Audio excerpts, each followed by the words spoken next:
Hello everyone, once again we are back with our video. अभी तक आपने अगर हमारा चैनल सब्सक्राइब नहीं किया है तो make sure to subscribe our YouTube channel, that is Kun architecture of education. Okay, no need to fear because your educator is here. मैं हर बार बोलता हूँ आपके बोर्ड्स आने वाले हैं तो आपको डरने की ज़रूरत नहीं है। बहुत ही ईजिली, बहुत ही अच्छे तरीके से आपका कोर्स कंप्लीट करा देंगे। आज आपकी साइंस की क्लास हो रही है, मॉडल पेपर 2 आपका होने वाला है, ठीक है ना। सेकंड मॉडल पेपर होने वाला है। मॉडल पेपर को अगर आप रोज़ अभी रेगुलर बेसिस पे अगर आप देखते रहेंगे तो आपके साथ क्वेश्चन आपके बहुत इजीली सॉल्व होते रहेंगे। आप बहुत सारे अलग अलग बुक्स रेफ़र कर रहे हैं, वो कुछ भी करने की ज़रूरत नहीं है। बस ये मॉडल पेपर अगर आप कर लेंगे आपके बोर्ड्स में बहुत अच्छे मार्क्स आ जाएंगे।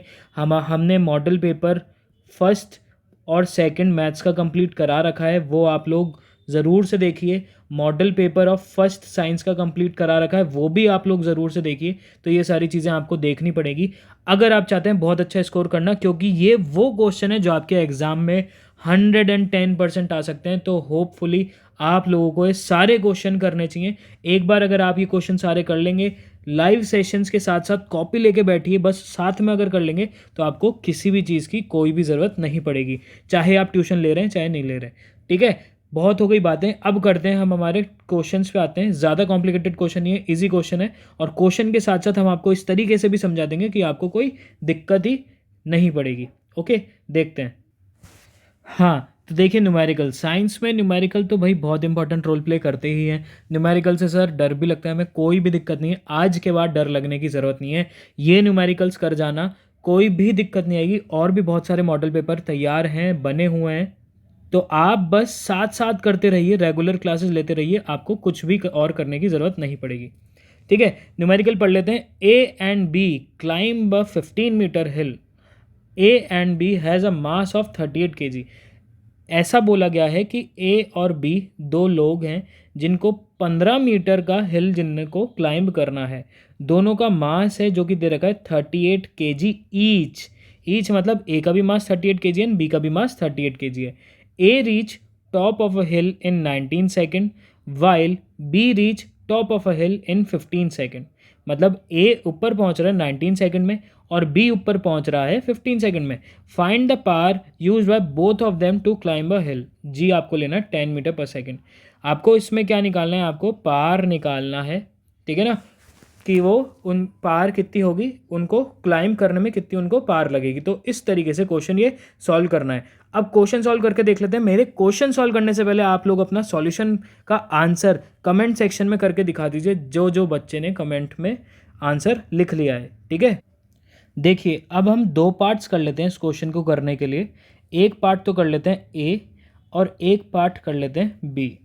ठीक है, इसने बोला है find the power used by both of them to climb a hill. मतलब मेरे को ए की भी पार निकालनी है और मेरे को बी की भी पार निकालनी है। तो सबसे पहले मैं क्या करूँगा, अगर क्वेश्चन में आपको कुछ भी नहीं आता है तो सबसे पहले हम क्या लिखते हैं, गिवन डेटा। ये चीज़ ध्यान रखना। एक वीडियो आपकी ऐसी भी आएगी जिसको बच्चे को कुछ भी नहीं आता है, वो भी कैसे 80% स्कोर कर सकता है। बहुत इंटरेक्टिव वीडियो हो सकती है वो आप लोगों के लिए, इसलिए कह रहा हूँ सब्सक्राइब और लाइक ज़रूर करते रहिएगा वीडियोज़ को। ठीक है ना, जिस बच्चे को कुछ भी नहीं आता वो भी 80% कैसे अचीव कर सकता है। बहुत अच्छी इंटरेस्टिंग वीडियो होने वाली है, तो इसलिए सारी वीडियोज़ को देखिएगा। गिवन डेटा हमको क्या लिखना है कि ए कितने, कि जो ए का वेट है, ए का वेट कितना है, ए का वेट है 15 मीटर, सॉरी 15 मीटर नहीं 38 kg ए का वेट है। ठीक है, ए का वेट आपका 38 kg है। तो हम क्या कर देंगे, वेट ऑफ ए सारे स्टेटमेंट के साथ 38 kg, इतना समझ में आता है। ठीक है, 38 kg हो गया। उसके बाद उसको हाइट कितनी चलनी है, ये हम गिवन डेटा लिख रहे हैं।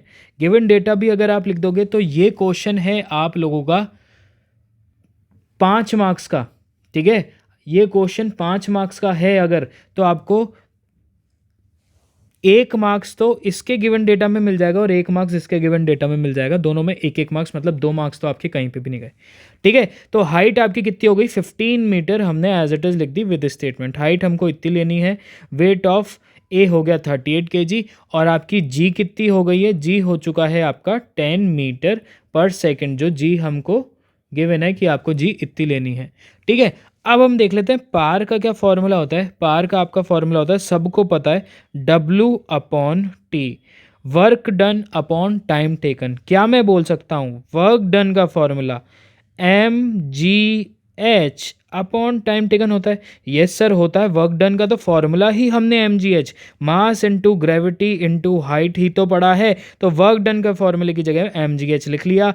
मास आपका दे रखा है 38 into 10 into 15 upon time taken कितना है?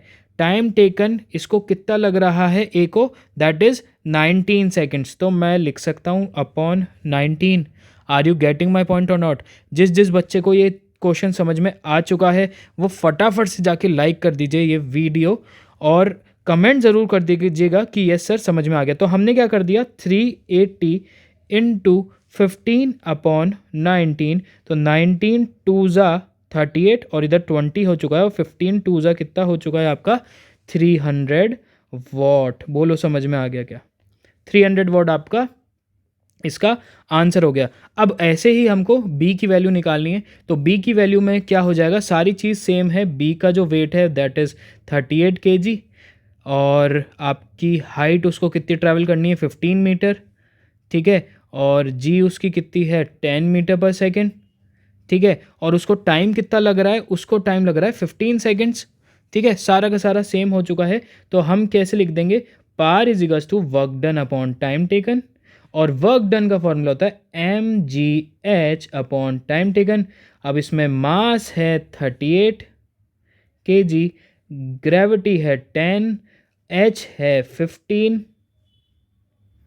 और टाइम टेकन है 15 का, तो उसका क्या आंसर हो गया, 15 से 15 कैंसिल आउट, तो 380 वॉट उसकी पार आ चुकी है। बोलो समझ में आया कि नहीं आया?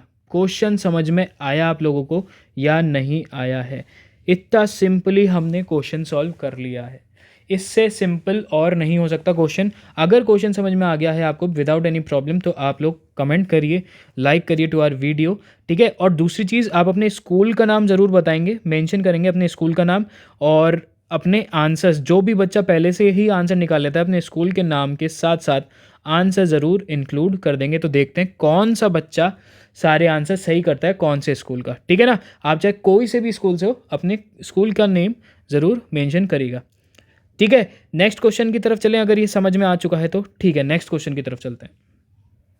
देखिए ये है नेक्स्ट क्वेश्चन। अब आप लोग बोलेंगे कि सर ये एडिशन रिएक्शन, डिसोसिएशन रिएक्शन और ये रिप्लेसमेंट रिएक्शन, ये तो सारी ऐसी रिएक्शन है जो हमें बुक में भी मिल जाएंगी, इसमें इंपॉर्टेंट क्या है? बेटा इंपॉर्टेंट ये है कि मैं आज आप लोगों को इन तीन रिएक्शन से आप लोगों को बैलेंस करना बताऊंगा कि बैलेंसिंग कैसे होती है। अगर आप चाहते हैं कि इसके लिए एक अलग से डेडिकेटेड वीडियो हमें चाहिए तो वो भी बना देंगे, जस्ट कमेंट में कर दीजिएगा कि डेडिकेटेड वीडियो बनाइए सर।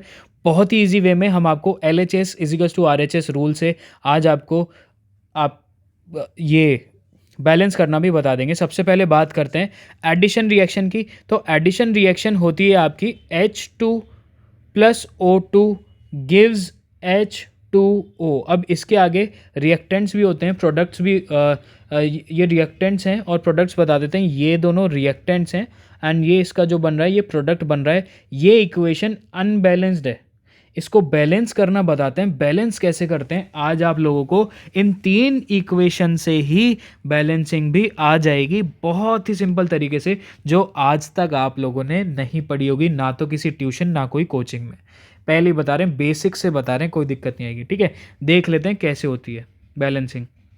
सबसे पहले देखिए, ये जो है आपकी, ये है LHS जैसा मैथ्स में करते हैं और ये है RHS। समझ में आ रहा है? इतना सबको समझ में आता है। अब देखिए इसमें हमको क्या करना पड़ता है, हमको हमेशा जैसे मैथ्स में LHS equals to RHS prove करना पड़ता है, वैसे ही इसमें LHS equals to RHS prove करना पड़ता है। दीज आर कॉल्ड एटम्स, और जो आगे लगते हैं दोज आर कॉल्ड मॉलिक्यूल्स, ठीक है। मॉलिक्यूल्स एंड एटम, ये चीज़ ध्यान रखनी है। मॉलिक्यूल्स आगे लगते हैं, एटम्स नीचे लग जाते हैं, ये चीज़ ध्यान रखनी है, ठीक है। तो मतलब मैं कह सकता हूँ इस इक्वेशन में जो LHS है उसमें हाइड्रोजन के 2 एटम है एंड ऑक्सीजन के 2 एटम है। इतना सबको समझ में आता है, इतना सबको समझ में आता है। लेकिन RHS में हाइड्रोजन के 2 एटम है हाइड्रोजन के 2 एटम है, लेकिन ऑक्सीजन का तो सर कुछ भी नहीं है, ऑक्सीजन का तो कोई एटम ही नहीं है। अगर मेरे को इक्वेट करानी है तो मेरा ये जो 2 एटम ऑफ ऑक्सीजन हैं, इधर मेरे पास 2 होने चाहिए ऑक्सीजन भी। तो मैं क्या करूँगा, कभी भी एटम मैं ऐड ऑन नहीं करता हूँ, हमेशा मैं क्या मॉलिक्यूल ऐड ऑन कर देता हूँ। तो मैं 2 इधर लगा दूंगा। तो अगर मैंने इधर 2 लगा दिया, अब आप देखना, अगर मैंने इधर 2 लगा दिया तो इधर H2 था। एक चीज़ और सीखिए, इधर H2 था, ये 2 से 2 मल्टीप्लाई होके H बना देगा 4। कभी भी देख लेना, बेस होता है और जो फ्रंट वाली डिजिट होती है, मतलब एटम है और मॉलिक्यूल, वो मल्टीप्लाई हो जाते हैं और वो बन जाता है एक नंबर, दैट इज H आपका पहले था 2, अब बन चुका है 4। ठीक है। और ऑक्सीजन कितना हो गया, ऑक्सीजन के आगे 2 लगा हुआ है तो ऑक्सीजन हो गया 2, मतलब हाइड्रोजन हो गया है 4, ऑक्सीजन हो गया है 2, ऑक्सीजन हो गया 2।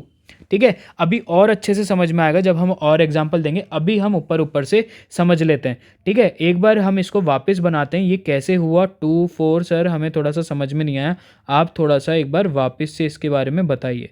बता देते हैं भाई, कोई भी दिक्कत नहीं है, कोई भी हार्ड एंड फास्ट रूल नहीं है, एक बार इसको वापस बताते हैं। देखिए कैसे हुआ और क्या हुआ वो हम आपको वापस बताते हैं। इधर लिखा हुआ था H2O, इधर हाइड्रोजन के पास 2 एटम थे, ऑक्सीजन के पास 2 एटम थे, इधर सिर्फ हाइड्रोजन के पास 2 एटम है। तो मैं क्या लिख सकता हूँ, इधर हाइड्रोजन के पास सिर्फ 2 एटम है, उधर ऑक्सीजन के पास भी 2 हैं, लेकिन इधर ऑक्सीजन के पास कुछ भी नहीं है।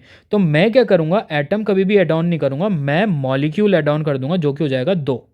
समझ में आ रही चीज़। अब मैंने 2 इधर ऑक्सीजन के आगे और हाइड्रोजन के भी आगे 2 लगा दिया, तो पूरा जो H2O है इसके हो गए 2 मॉलिक्यूल। ये चीज़ ध्यान रखनी है, 2 मॉलिक्यूल इस H2O के हो चुके हैं।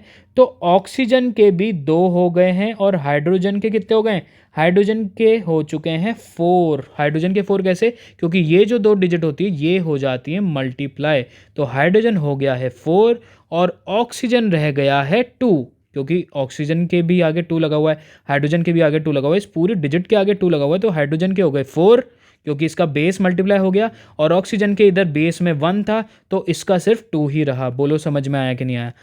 ठीक है सर समझ में आ गया, लेकिन अब तो हाइड्रोजन इधर ज़्यादा हो गया और हाइड्रोजन इधर कम रह गया, इधर सिर्फ 2 रह गया, इधर 4 रह गया। ऑक्सीजन तो आपने बैलेंस कर दिया, लेकिन हाइड्रोजन की अनबैलेंसिंग हो गई। तो हाइड्रोजन की अगर अनबैलेंसिंग हो गई तो हम क्या कर देंगे, हम कहाँ 2 ऐड ऑन कर देंगे, बहुत सही गैस किया आपने, हम यहाँ 2 ऐड ऑन कर देंगे। तो 2 2 हो गया है 4, तो हाइड्रोजन इधर हो गया है 4, 2 2 4, और ऑक्सीजन इधर 2 था, ऑक्सीजन इधर 2 था, ऑक्सीजन इधर 2 था, ऑक्सीजन इधर 2 है, हाइड्रोजन इधर हो गया है 4 और हाइड्रोजन इधर हो गया है 4। तो ये इक्वेशन आपकी बैलेंस हो गई।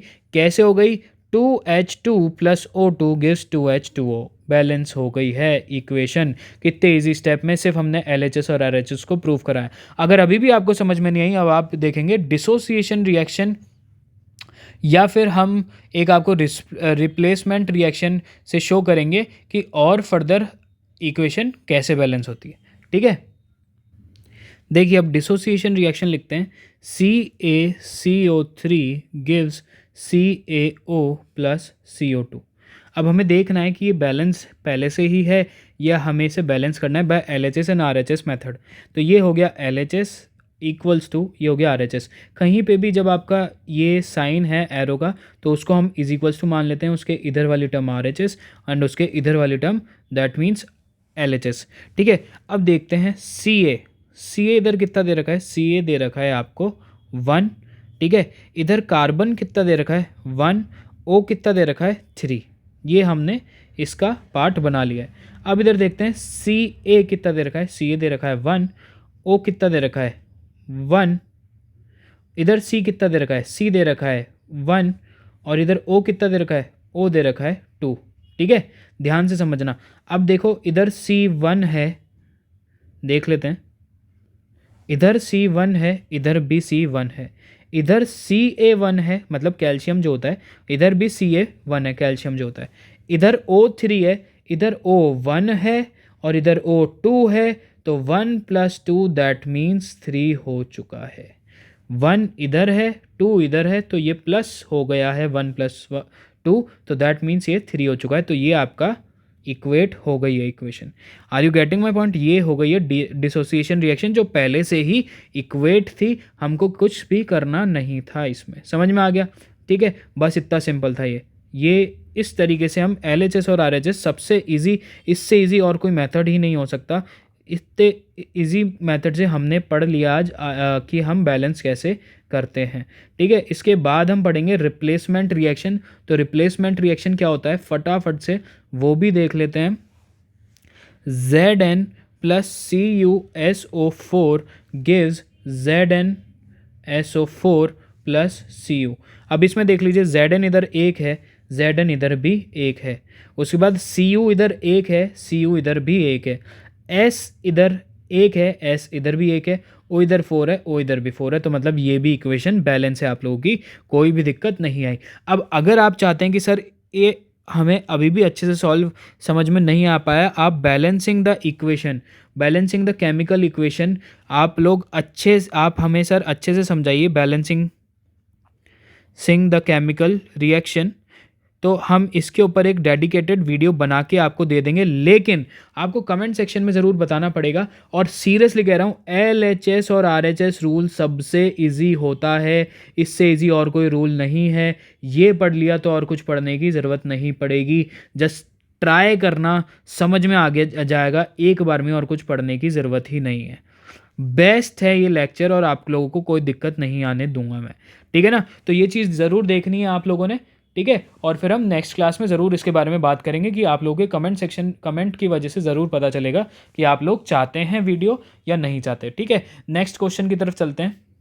अब नेक्स्ट क्वेश्चन कराने से पहले मैं आप लोगों से ये कहना चाहता हूँ कि आप ज़्यादा से ज़्यादा शेयर करिएगा इस वीडियो को, ताकि और भी बच्चे देख पाएँ और उनको पता चल पाए कि वो कहाँ पे लैग कर रहे हैं। और ये क्वेश्चन बहुत ज़्यादा इंपॉर्टेंट है आपके बोर्ड प्रोस्पेक्टिव से।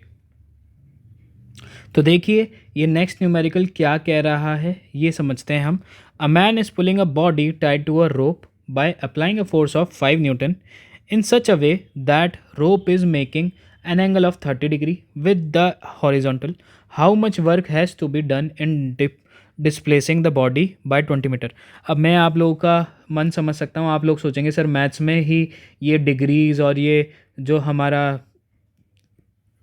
ट्रिग्नोमेट्री थी साथ नहीं छोड़ रही थी और आप इसमें भी पढ़ा रहे हैं। बेटा बहुत इंपॉर्टेंट क्वेश्चन है, बहुत इंपॉर्टेंट। और ये आपका 5 मार्क्स का क्वेश्चन, ये आपका 2 मार्क्स का क्वेश्चन ज़रूर आ सकता है। 5 से 2 लेके बीच में मान के चलिए, 2 मार्क्स का तो ज़रूर पूछा जा सकता है, क्योंकि इतना ज़्यादा हार्ड नहीं है। तो 2 मार्क्स का तो ज़रूर आ ही सकता है।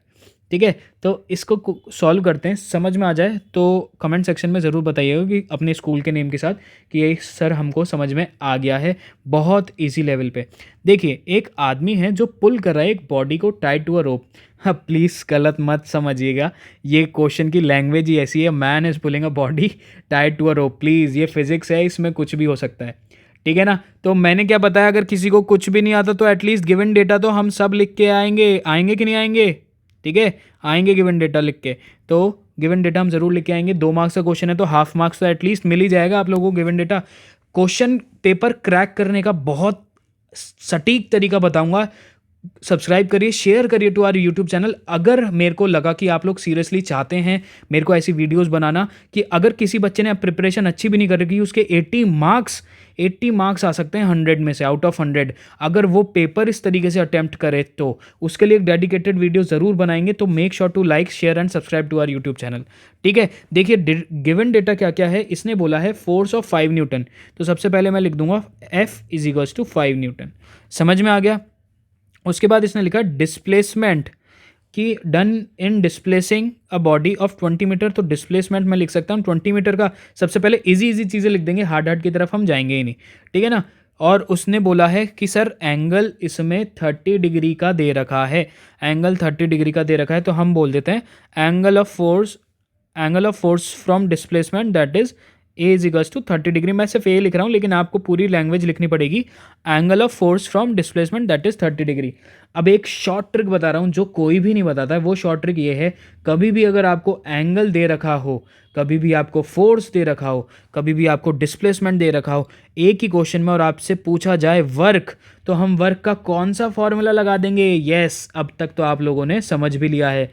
W = F S cos theta. Very good, ये फॉर्मूला हमने पढ़ रखा है। जब कभी भी एंगल दे रखा हो, फोर्स दे रखा हो, डिस्प्लेसमेंट दे रखा हो, तो इससे सिंपल फार्मूला कोई भी नहीं है। Work done is equals to F S cos theta. हमें वर्क डन निकालना है। फोर्स कितना हो गया 5 newton, S is equals to displacement, तो ये हो गया 20 मीटर। ठीक है, और आपका कॉस थीटा कितना दे रखा है, कॉस थीटा है कॉस 30 डिग्री। ठीक है, कॉस 30 डिग्री, तो 5 इंटू 2 दैट इज 100। और कॉस 30 डिग्री की वैल्यू कितनी होती है, कॉस 30 डिग्री की वैल्यू आपको दे रखी है, दैट इज 0.866। तो ये कितना हो गया इसका आंसर, इसका आंसर हो गया 86.6 जूल। और यस, ज़रूरी नहीं है कि आप इसको पॉइंट्स में, अगर आपको क्वेश्चन में दे रखा है, वैसे तो क्वेश्चन में दे रखा होगा, तो आप इसको पॉइंट्स में भी कर सकते हैं। और अगर आपको कॉस थीटा की वैल्यू, मैंने टेबल बहुत ईजीएस्ट वे बताई है, ऐसा ईजीएस्ट वे किसी ने नहीं बताया होगा, वो जाके ज़रूर देख लेना। ट्रिग्नोमेट्री की टेबल हमें कैसे बनानी है, ट्रिग्नोमेट्री की टेबल की सारी वैल्यूज़ हमें कैसे पता लगानी है, वो वीडियो भी ज़रूर से देख लेना। तो ये क्वेश्चन इधर ही सॉल्व हो चुका है, 2 मार्क्स का क्वेश्चन आ गया, तो 2 में से 2 आराम से मिल गए। सर ये क्वेश्चन हमारा ही आपसे क्वेश्चन है कि सर ये क्वेश्चन हम आपके सामने तो कर लेते हैं, लेकिन घर पे जब ट्राई करते हैं ना, तो सर होते नहीं है हमसे। कोई भी दिक्कत नहीं है, रेगुलर क्लासेस में अटेंड रहना आप लोग बस, और कुछ भी करने की ज़रूरत नहीं है। रेगुलर क्लास किसी बच्चे ने ले ली तो क्वेश्चन होने लग जाएंगे। जितने भी हम मॉडल पेपर सॉल्व कराएंगे, उतने मॉडल पेपर सॉल्व करके चले जाना अपने बोर्ड्स के पेपर में, और कुछ भी करने की ज़रूरत नहीं है, कह रहा हूँ मैं आपको। ठीक है, तो ये है चीज़, ये हो गया है क्वेश्चन हमारा। नेक्स्ट क्वेश्चन की तरफ चलते हैं, देख लेते हैं। अब देखिए, ये नेक्स्ट क्वेश्चन दे रखा है, the kinetic energy of an object moving with a constant speed of 2500 joule. सबसे पहली बात तो मैं ये बताता हूँ कि अगर कि फिज़िक्स में किसी बच्चे को कुछ नहीं भी आता है, तो उसको काइनेटिक एनर्जी का फॉर्मूला तो सबको ही पता रहता है। Kinetic energy is equals to half mv²। ये तो अगर कुछ भी नहीं आता होगा तो काइनेटिक एनर्जी का फॉर्मूला तो सबको पता ही होगा। तो अगर ये 2 मार्क्स का क्वेश्चन आ जाता है, तो फॉर्मूला लिखने के आपको हाफ मार्क्स मिल गए हैं।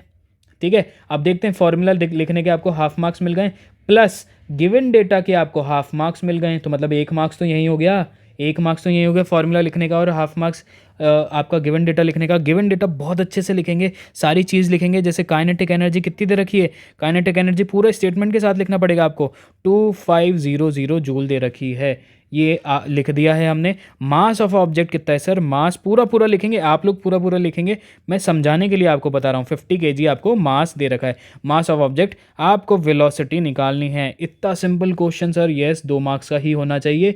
तो इतना सिंपल क्वेश्चन तो सर हम चुटकी बजाते से ही कर लेंगे। वेलोसिटी ये रही, हमें वेलोसिटी निकालनी है। वेलोसिटी को इधर रख दो, बाकी ये पूरी टर्म को काइनेटिक एनर्जी के साथ ले जाओ। काइनेटिक एनर्जी 2500 जूल दे रखी है, तो मैं डायरेक्ट लिख सकता हूँ 2500 हाफ। अगर उधर चले गया तो ये 2 से मल्टीप्लाई हो गया, ये डिनोमिनेटर में था, ऊपर जाके न्यूमरेटर हो गया, और मास नीचे आ जाएगा। और मास आपको कितना दे रखा था, दैट इज 50।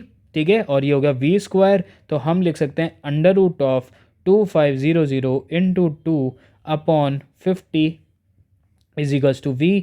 0 से 0 कैंसिल आउट, 5 5 ज़ा 25, 0 5 2 ज़ा 50, 2 ज़ा 10, कितना हो गया आपका 100 इज इक्वल्स टू v। तो आपकी वेलोसिटी हो गई ±10, आपकी वेलोसिटी हो गई। Are you getting my point और नॉट, समझ में आ रहा है कि नहीं आ रहा है, या ऊपर से जा रही क्लासेस, ऐसा नहीं होना चाहिए। ऊपर से आपको कभी भी, और इसमें मीटर पर सेकंड ज़रूर लगा देना, ऊपर से कभी भी नहीं जानी चाहिए। फॉलोअप करिए सारी क्लासेस को, और आई होप कि आज आपको कुछ नया सीखने का मौका मिला होगा।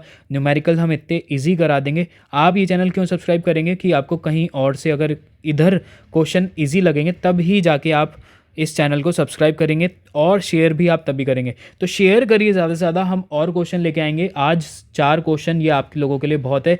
इससे पहले भी हमने मॉडल पेपर 1 सॉल्व कराया है, और हम रोज़ ऐसे ही मॉडल पेपर आप लोगों के लिए लाते रहेंगे। तो please make sure to subscribe this video, subscribe this channel, like this video, comment करिए अपने स्कूल का नाम, और आपको समझ में आया है या नहीं आया है। और एक चीज़ और, कि सर मेरे को बैलेंसिंग पे या केमिस्ट्री, फिजिक्स, बायोलॉजी के कोई भी चैप्टर पे एक dedicated video complete in 1 shot में पढ़ा दीजिए, या मैथ्स की कंप्लीट इन 1 शॉट में पढ़ा दीजिए। क्योंकि मैथ्स के कोऑर्डिनेट ज्योमेट्री हो गया आपका, उसके बाद अर्थमेटिक प्रोग्रेशन हो गया, ये सारी 1 शॉट वीडियो पड़ी हैं, आप थोड़ा जाके देखिए चैनल पे, ठीक है ना। तो make sure to like, share and subscribe to our YouTube channel, that is Konark education और उसके बाद आपको क्या करना है, उसके बाद आपको एक क्वेश्चन सॉल्व करना है और कमेंट सेक्शन में ज़रूर अपना फीडबैक दीजिएगा। ठीक है, तब तक के लिए मिलते हैं आपसे नेक्स्ट वीडियो में। Till then take care, bye bye.